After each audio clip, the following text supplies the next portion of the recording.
तो चलिए अब हम अपना पहला टॉपिक स्टार्ट करते हैं, जो कि है प्रिंसिपल ऑफ मैथमेटिकल इंडक्शन। इसके लर्निंग ऑब्जेक्टिव्स कुछ इस प्रकार हैं, जिसमें हम सबसे पहले इंडक्शन के बारे में सीखेंगे। उसके बाद हम ये देखेंगे कि इस चैप्टर का मोटिवेशन क्या है, और इस टॉपिक के सबसे लास्ट में हम मैथमेटिकल इंडक्शन के प्रिंसिपल को समझेंगे। तो चलिए अब हम इस टॉपिक का पहला कंसेप्ट स्टार्ट करते हैं, जिसमें हम इंडक्शन के बारे में सीखेंगे। सबसे पहले हम एक राइट एंगल्ड ट्रायंगल ABC लेते हैं और इसके एंगल का सम कैलकुलेट करते हैं, जो कि हमें 180 डिग्री के इक्वल मिलता है। अब एक अनदर ट्रायंगल DEF लेते हैं और अगेन इसके एंगल्स का सम कैलकुलेट करने पर हमें इनकी वैल्यू भी 180 डिग्री मिलती है। इस तरह हम और भी ट्रायंगल्स को लेकर उनके एंगल्स का सम कैलकुलेट कर सकते हैं, और हर केस में हमें यह वैल्यू 180 डिग्री के इक्वल ही मिलती है।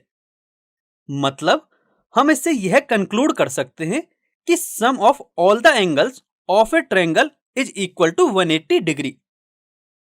जैसा कि आप यहां देख सकते हैं कि पहले हमने दो ट्रायंगल्स का एग्जाम्पल लिया और बाद में कंक्लूजन को ऑब्जर्व किया।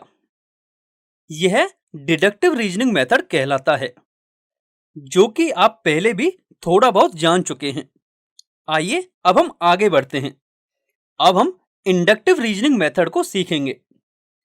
सबसे पहले हमें एक स्टेटमेंट दिया गया है कि किसी भी ट्रायंगल के एंगल्स का सम 180 डिग्री होता है। अब इस तथ्य को हम कुछ एग्जांपल्स के थ्रू प्रूफ करेंगे।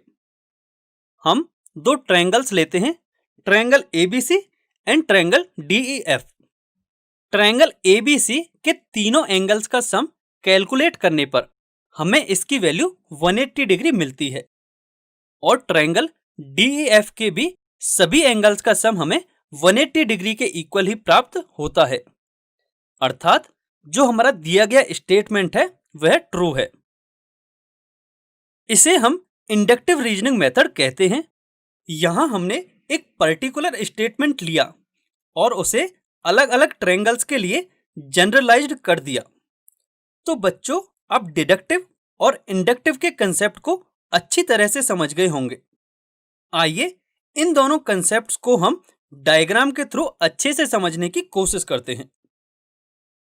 हमें कुछ जनरल प्रिंसिपल्स दी गई हैं, जिनमें हम एग्जाम्पल्स को कंसीडर कर सकते हैं। उसके बाद स्पेसिफिक इंस्टेंसेस दी गई हैं, जिसे हम स्टेटमेंट्स या कंक्लूजन की तरह कंसीडर कर सकते हैं।